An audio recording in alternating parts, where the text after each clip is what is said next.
네, 이제 발명의 마지막 시간입니다. 직무 발명에 대해서 공부하도록 하겠습니다. 직무 발명은 특유 발명에 들어가지만 다른 특유 발명과는 좀 다르게 다른 특유 발명은 대상 자체가 특별한 경우였다면 직무 발명은 대상 자체가 특별하지는 않습니다. 근데 이제 이 직무 발명은 어, 그 발명을 하는데 뭐 자유롭게 어떤 개인이 스스로 아이디어를 가지고 발명한 것이 아니라 이거는 이제 자기 이제 그 어떤 조직의 업무와 관련해서 직무와 관련해서 이제 발명을 한 경우에 이제 이게 직무 발명이 되는 것으로서 어, 그 발명을 한 종업원이 있다면 그 종업원이 발명을 하게끔 환경을 만들어주고 지원을 한 사용자에게도 기여분이 있기 때문에 기여분이 있기 때문에 그 발명을 한 종업원과 그 지원을 했던 거기에서 그래서 발명에 기여를 했던 사용자가 이제 권리 의무를 나눠 갖는 그런 발명을 우린 직무 발명이라고 하고 있고 요즘에 이제 발명의 이제 행태들을 보면 어떤 개인이 자유롭게 발명하는 그런 발명의 빈도는 굉장히 작고요. 대부분이 큰 조직에서 이제 뭐 우리 뭐 대기업이라든가 아니면 기업 뭐 그리고 또 이제 공공기관이라든가 이런 어떤 뭐 대학이라든가 이런 조직에서 이제 주로 발명을 하게 되고 그 조직에서의 발명이 또 이제 그 조직의 이제 어떤 지원에 의해서 이제 발명이 되기 때문에 그런 권리 의무를 나눠 갖는 발명을 직무 발명으로 해서 우리는 그 많은 발명이 이제 직무 발명이기 때문에 요 권리 관계를 우리는 공부해야 될 필요가 있겠고요. 나중에 이제 여러분들 이제 기업에 들어가거나 그렇게 되면 그 안에서 이루어지는 대부분의 발명은 직무 발명이기 때문에 이 직무 발명이 무엇인지에 대한 이해와 그리고 이제 직무 발명을 했을 때는 창작을 한 종업원과 그리고 이런 창작을 유도하면서 창작을 지원했던 사용자 간에 이제 권리 의무를 나눠 갖는 문제가 생기겠죠. 왜냐면 뭐 혼자 단독으로 발명한 건 아니니까 아니요.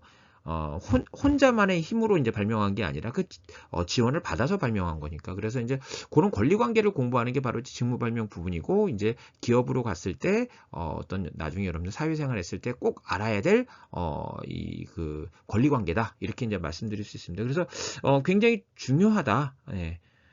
제가 이제 이 강의를 하는 데 있어서 가장 융합인재로서 가장 필수적으로 알아야 될 내용이 이 내용이 아닌가 싶습니다. 그래서 이번 시간은 아무튼 직무 발명과 관련해서 강의를 하도록 하겠고 직무 발명을 마치면 강의를 마치도록 하겠습니다. 직무 발명만 하겠습니다. 자, 먼저 이제 직무 발명은 아무튼 우리 일상생활에서 굉장히 중요한 발명이다. 대부분 거기서 발명하기 때문에 그렇다면 직무 발명이 뭔지를 알아야겠죠. 어떤 경우가 직무 발명이냐 그리고 또 직무 발명을 했을 때 권리 의무는 어떻게 나눠갔느냐 이 두 가지를 이제 공부해야 되는 부분인데요. 먼저 이제 직무 발명이 되는 데 있어서 성립 요건은 지금 현재 옛날에 이제 특허법하고 발명진흥법으로 이렇게 구분돼서 규정을 뒀다가 2006년도에 이제 단일화시켰어요. 발명진흥법으로 단일화시켰습니다. 그래서 현재는 특허법의 규정은 없고 지금 직무발명법제는 이제 발명진흥법에 직무발명법제를 두고 있습니다.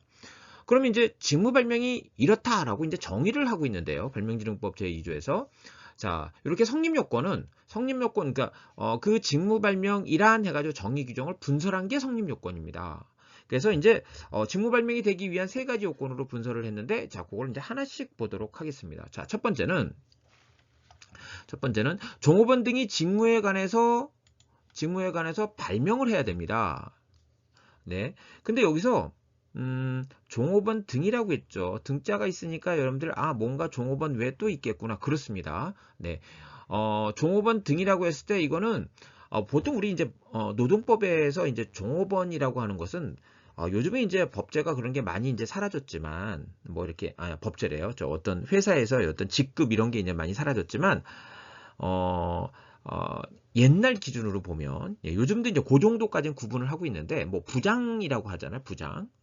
어느 부서의 장. 여기까지는 이제 종업원이에요. 노동법에 의해서. 그 다음에 이제 뭐 이사가 되고 임원이 되면 그때는 이제 종업원이 아닌 걸로 되어 있죠. 네. 물론 이제 노동법에서는 이제 이렇게 이사가 됐을 때 그 사람이 종업원 등이 포함되느냐에 대해서 이제 판례의 변화는 있지만 제가 이제 노동법을 강의하는 건 아니기 때문에 그런 부분들은 네. 넘어가고, 네, 넘어가고. 아무튼 일반적으로 이제 부장까지가 종업원이라면 우리 이제 직무발명법제는 종업원 등이라고 했잖아요. 그러니까 이제 그 범위가 좀 더 넓다. 예, 그래서 이제 여기서 이제 종업원 등은 결국 뭐냐면 여기는 누구도 들어가냐면 우리 이제 기업에서 뭐 대표이사 있잖아요. 대표이사는 종업원이 아닐 것 같은데 여기는 대표이사도 포함되는 거고요. 그리고 또 이제 뭐 공무원도 예, 요것도 이제 종업원 등에 이제 포함이 됩니다. 네, 뭐 이사라든가 공무원도 이제 포함이 되겠고요.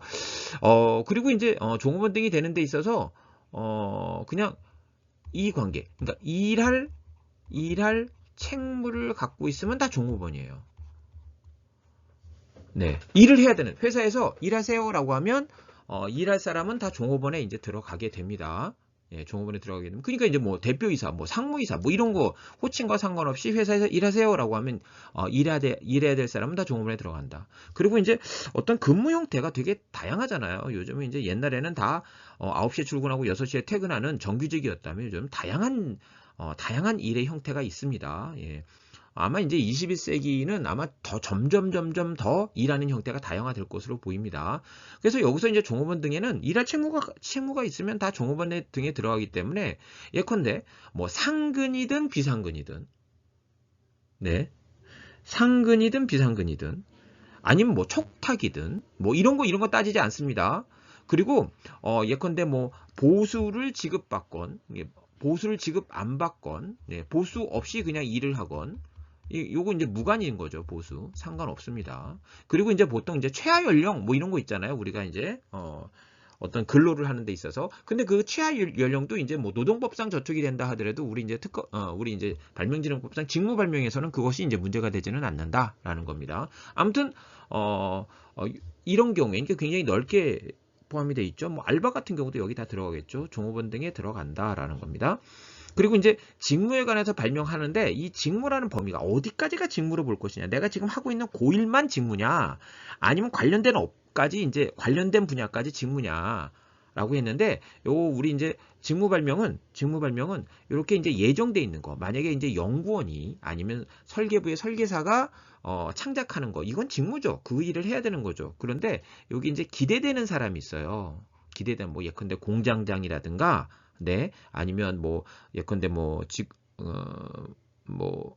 뭐죠? 네, 기술 담당 이사라든가 이런 식으로 뭔가 이제 지금은 그걸 해야 되는 건 아닌데 과거에 그 경험이 있어서 할 수 있는 사람 이런 사람들도 이제 그 범위도 이제 직무의 범위에 들어가게 됩니다. 꼭 그러니까 딱 해야 되는 일 그거만이 직무는 아니다라는 얘기입니다. 네, 그다음에 이제 두 번째는 그 발명이 사용자 등의 업무 범위에 속해 됩니다. 근데 이 사용자 등은 뭐 이제 뭐 예컨대 뭐 개인도 들어갈 수 있고, 개인도 이제 개인 사업자일 수 있잖아요. 그러니까 뭐 사람도 쓸 수 있는 거죠. 네, 뭐 법인이 되는 거고, 법인도 되는 거고, 또 이제 뭐 국가도 되고, 뭐 지자체도 되겠죠. 그죠? 근데 이제 이 업무 범위라고 했을 때 업무 범위가 이제 넓으냐 좁으냐에 있어서 뭐 가장 대표적인 게 법인이니까 법인의 경우에는 그 정관에 규정되어 있는 거에 한하지 않기 때문에 좀 넓게 해석한다라는 거고요. 이 두 번째 지금 많이 교재에도 많은 내용을 쓰지는 않았어요. 왜냐하면 이 두 번째 요건이 큰 의미는 없는 게 여러분 생각해 보십시오. 어차피 이게 이제 업무 범위라면 그죠? 업무 범위라면 업무는 그 안에 이제 직무일 거 아니에요. 이 직무는 그 범위의 일부일 거 아니에요. 그죠? 그러니까 당연히 직무 범위에 들어가면 업무 범위가 되는 거죠. 그죠? 아니. 죄송합니다. 그렇죠. 직무 범위에 들어가면 당연히 업무 범위에 들어가는 거죠. 네, 그러면 이제 직무 발명이 되는 거고. 직무 범위를 벗어나면 어차피 업무 범위에 들어가더라도 이제 뭐 자유 발명이 되는 거니까. 네. 그렇죠. 그래서 크게 두 번째 요건은 중요하진 않다. 예. 자, 이제 세 번째입니다. 세 번째는 자, 그 발명을 하게 된 행위가라고 했는데 이 발명을 하게 된 행위라고 하는 것은 꼭 뭐 내가 의도한 발명만이 발명을 하게 되는 행위는 아니고요. 다른 의도를 갖고 발명하는 행위를 했는데 A를 목표로 했는데 B가 나오는 경우도 다 여기에 들어간다. 예. 그럼 뭐 근무 시간 같은 거 안 따지고요. 네. 뭐 정치적 활동이든 육체적 활동이든 이런 것만 안 따지고요. 뭐 이렇습니다. 네. 그다음에 이제 여기서 이제 우리가 꼭 아셔야 될 요거 간단하게 이제 뜻풀이를 좀 했던 거고요. 여기서 중요한 건 현재 직무는 뭐 당연한 거고요. 지금 연구원인데 뭐 지금 내가 하고 있는 프로젝트에 대해서 발명을 했다면 직무 발명이 되겠죠. 근데 여기서 과거 직무가 있어요. 과거 직무. 과거 직무도 이제 직무 발명이다. 그러니까 현재 과거 현재니까 뭐는 아니에요. 앞으로 내가 담당할 미래 직무와 관련해서 발명을 했을 때 이거는 직무 발명은 아니다. 아직 이제 업무를 안 맡은 거니까. 네. 그러니까 현재, 과거, 미래 중에서 이제 미래는 빠진다라는 거고요. 자, 여기서 이제 핵심이 되는 게 이제 과거 직무예요. 자, 과거 직무. 그런데 이제 옛날 과거 직무였을 때 이게 이제 직무 발명이 되는 경우는 이런 경우예요. 예컨대 과거에 연구원이었는데 지금은 진급해서 기술 담당 이사가 돼서 관리직으로 있는 경우예요. 이게 과거 직무죠. 이런 경우는 직무 발명이 됩니다. 또 연구원이었는데 그 회사 영업부로 이제 옮긴 거예요. 영업사원이 된 거예요. 그런데 연구원에 있었을 때, 연구원으로 있었을 때의 발명을 영업사원이 돼서 발명을 완성한 거예요. 이것도 과거 직무예요. 그래서 이거 직무 발명이 됩니다. 자, 그런데 이제 문제가 되는 경우, 이제 그 과거 직무가 문제가 되는 경우가 어떤 경우냐면, 바로 이제 이직했을 때예요, 이직. 그러니까 퇴사했을 때. 퇴사했을 때는, 이게 그 과거 직무가 되느냐에 있어서, 네. 요거는 과거 직무가 안 됩니다. 자, 일단은 요거 좀 칠판을 정리하겠습니다. 칠판이라고 하겠습니다. 네.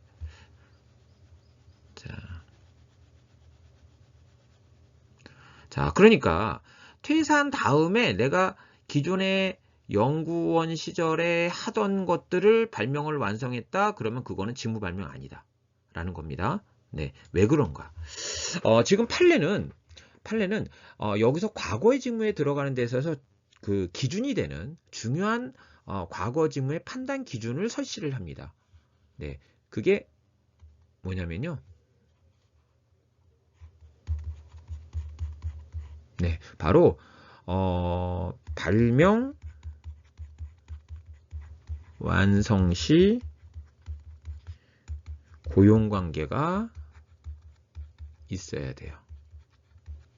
요걸 요건으로 합니다. 발명을 완성할 때 시점 중요합니다. 발명을 완성할 때 고용관계, 그 회사와 고용관계가 있어야 된다. 자, 그래서 만약에 A사가 있어요. A사에 갑연구원이 있습니다. 예, 갑연구원이 있는데 갑연구원. 자, 만약에 소문자 A라는 발명을 한다고 할게요. 근데 이 사람이 퇴사를 했어요. 퇴사한 다음에는 고용관계가 없기 때문에 발명 완성 시 고용관계에 있어야 돼. 퇴사한 다음에 발명을 완성하면 그거는 직무 발명 아닙니다. 네. 그런데 이제 이 사람이 어떻게 했냐면 퇴사를 해서 이직을 했어요. 이직을 하고 B사에 왔고, 네, 여기서 갑 연구원이 여기서 출원을 했던 거예요.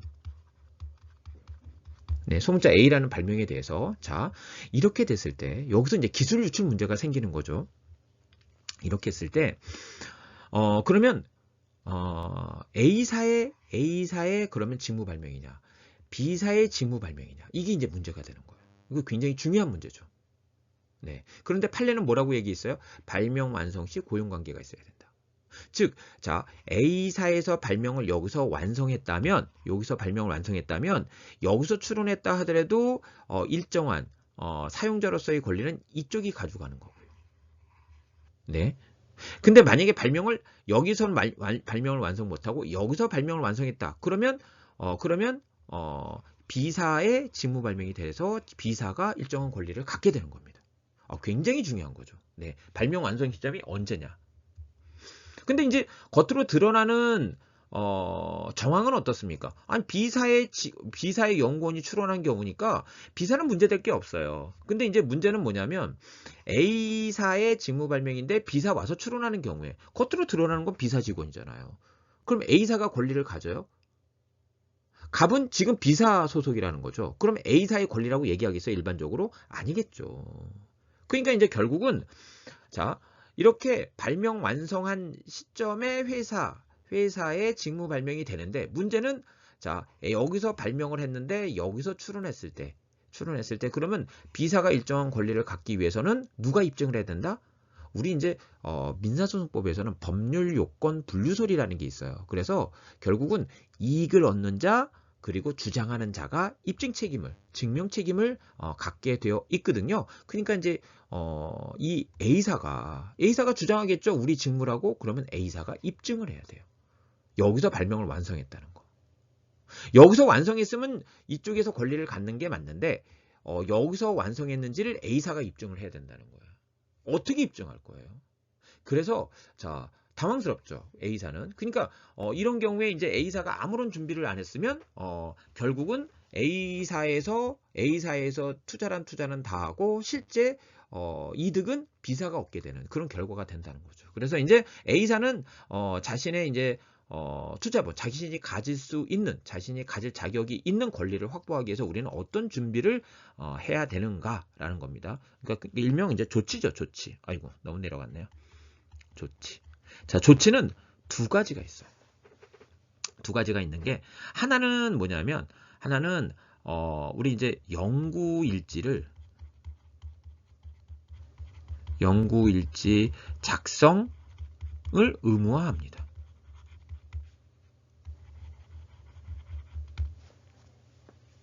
연구일지 작성을 의무화합니다. 그래서 이제 꼬박꼬박 연구일지를 쓰게 하는 거예요. 그럼 나중에 이제 이게 실시권 설정했을 때도 굉장히 유용한 자료가 되고요. 나중에 이제 연구일지에 따라서 발명이 완성되는 그 과정을 이 연구일지에 담고 있으니까 나중에 이 연구일지 가지고 우리는 입증을 하면 되는 것입니다. 네. 근데 이제 이런 경우가 있어요.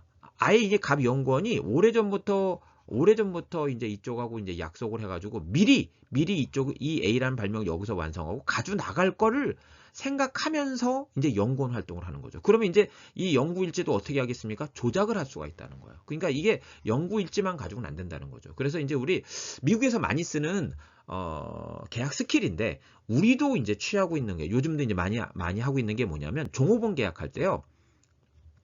요걸 두게 됩니다. 우리 이제 종업원 계약할 때 그 내용에 추적 조항을 두게 됩니다. 추적 조항은 뭐냐면 이런 거예요. 여기서 이제 발명을 만약에 안 했다고 하겠습니다. 그런데 이제 계약을 미리 종업원 계약을 하는 거예요. 그래서 투자는 했는데 발명이 완성되지 않는 거 퇴사한 다음에 일정 기간 만약에 1년이라고 할게요. 1년이라고 할게요. 이거는 이제 기술 분야마다 얼마나 이제 회전이 빠르느냐에 따라서 이제 그 발전 속도가 빠르냐에 따라서 달라질 수 있어요. 근데 이제 옛날에 이제 변리사 시험에서 요 1년 정도로 해서 계약한 걸 가지고 이제 물어본 사례 문제가 있어서 저는 이제 1년이라고 하겠는데 요 1년 내에 만약에 이제 계약을 1년이라고 할게요. 근데 1년 내에 여기 이제 10개월 가지고 물어봤죠. 10개월이 돼서 발명을 완성했어요. 네, 계약은 1년으로 했는데. 자, 그러면 이거 어떻게 되느냐 하면 이 종업원 계약에 의해서 이 추적 조항에 의해서 요 특허를 받을 수 있는 권리, 이 권리 있죠. 예, 특허를 받는데 이제 필요한 권리죠. 요거를 회사가 승계를 하는 거야. 승계할 수 있는 계약을 하는 거죠. 이게 가능하다라는 겁니다. 물론 이거는 발명 완성 자체를 퇴사한 이후에 했기 때문에 직무 발명은 아니지만 이 계약에 의해서 우리는 승계를 받을 수 있다라는 겁니다. 예. 그래서 이제 회사도 이 과정을 이런 어떤 계약을 통해서 자신이 투자했는데도 불구하고 자신들이 회수하지 못하는 것을 막을 수 있다. 그래서 이제 요즘은 이제 웬만한 기업들은 이제 추적 조항을 다 종업원 계약할 때 이제 두게 되는 겁니다. 그게 1년일 수도 있고 2년일 수도 있고 3년일 수도 있어요. 자, 지금 현재 우리나라 판례는 없지만 지금 이제 미국 판례에 의한다면 영구 계약, 그러니까 영구적으로 이제 승계를 받는다거나 아니면 기간에 정함을 두지 않는다거나 이런 경우는 무효라고 보고요. 그 외에는 유효라고 보는 게 이제 지금 현재 미국 판례의 어떤 추세입니다. 네. 우리도 다르지 않을 것이라고 예상을 해봅니다. 네. 아무튼 이제 요런 아주 중요한 문제가 나올 수 있다. 자, 그럼 아무튼 요 세 가지 요건을 갖췄습니다. 그러면 이제 뭐가 되는 거예요? 직무 발명이 되는 거예요. 자, 그러면 직무 발명이 됐을 때 그러면 권리 의무는 어떻게 나눠가는가? 자, 네. 요거는 요렇게 좀 적어 놓고 볼게요. 이렇게 이제 쭉 나열은 했는데, 네. 요쪽이 이제, 사용자라고 하고요. 사용자보단 요쪽이 종업원이 낫겠죠? 네.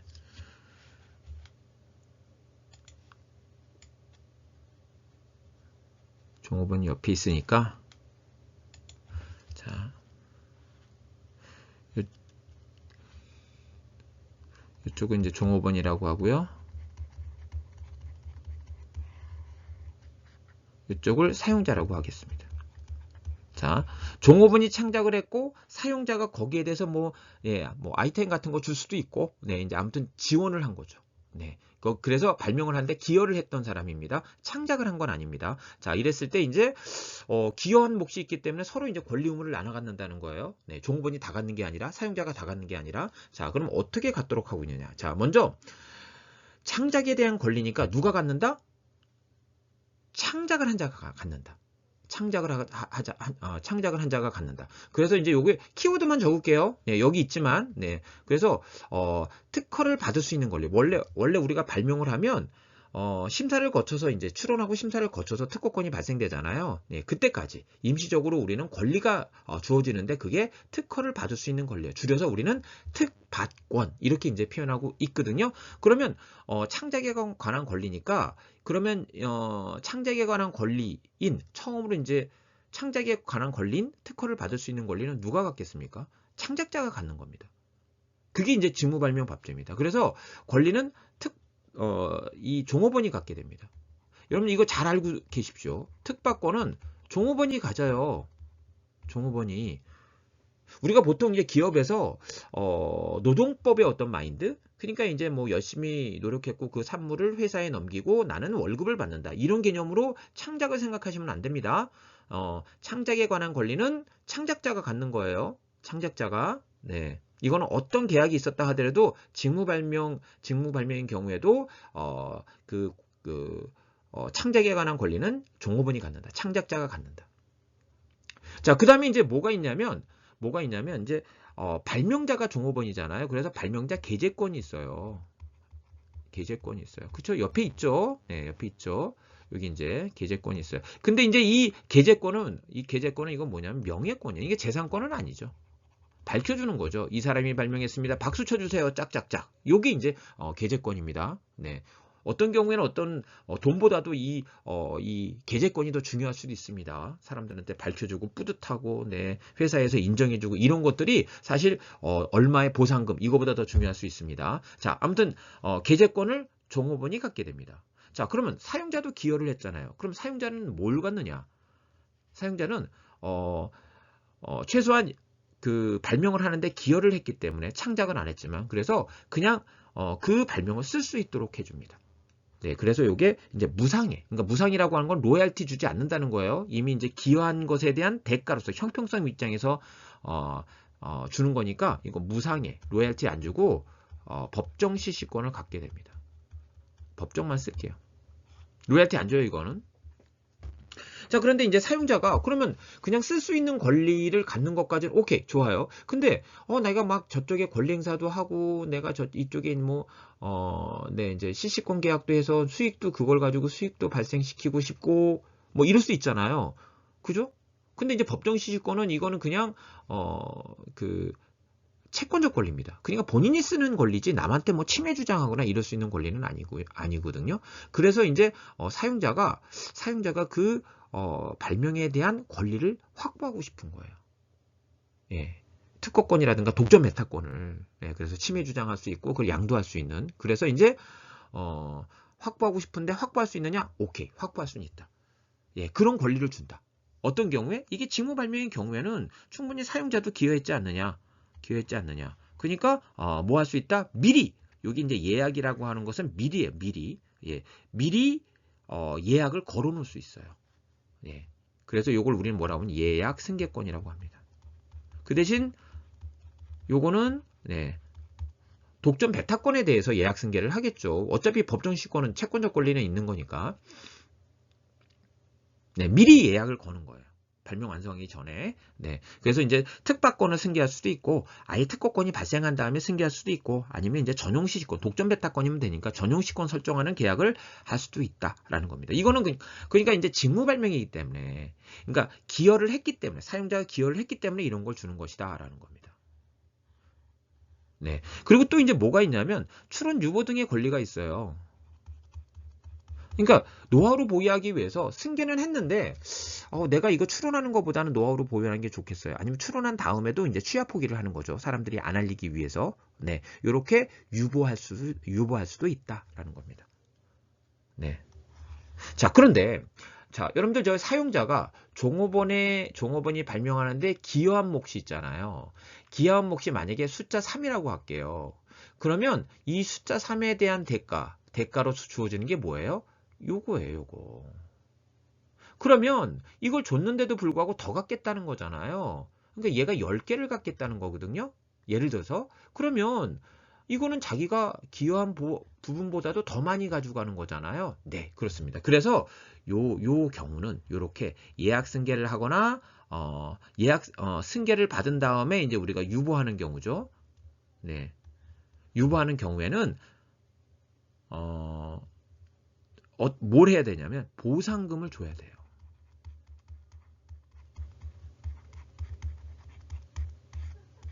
예, 보상금을 지급해 줘야 돼요. 더 가져왔으니까.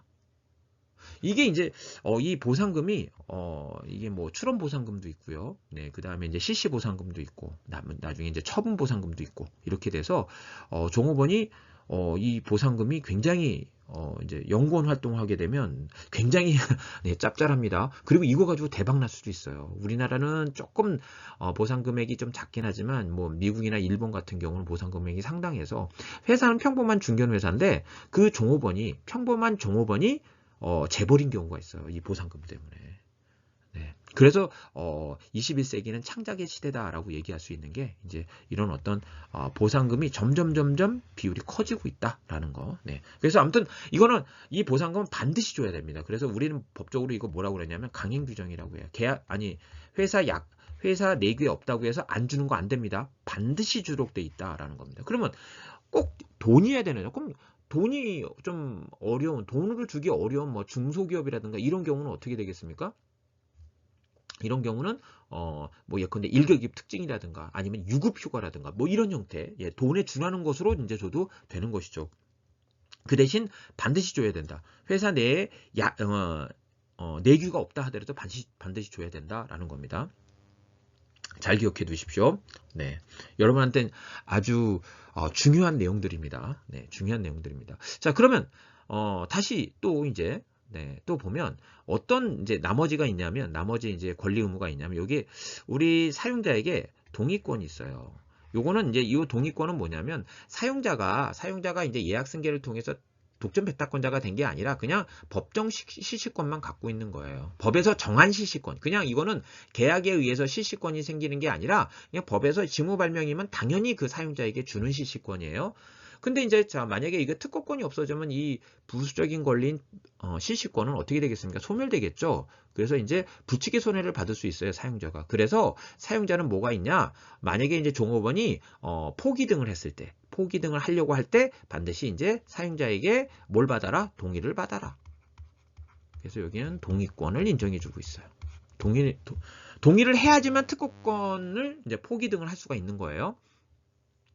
그죠? 그러면 자, 이쪽에 이제 보상금을 지급할 의무가 있다면 이쪽은 뭐가 되겠습니까? 보상금을 받을 권리가 있는 거죠. 그죠? 여기는 권리가 되는 거죠.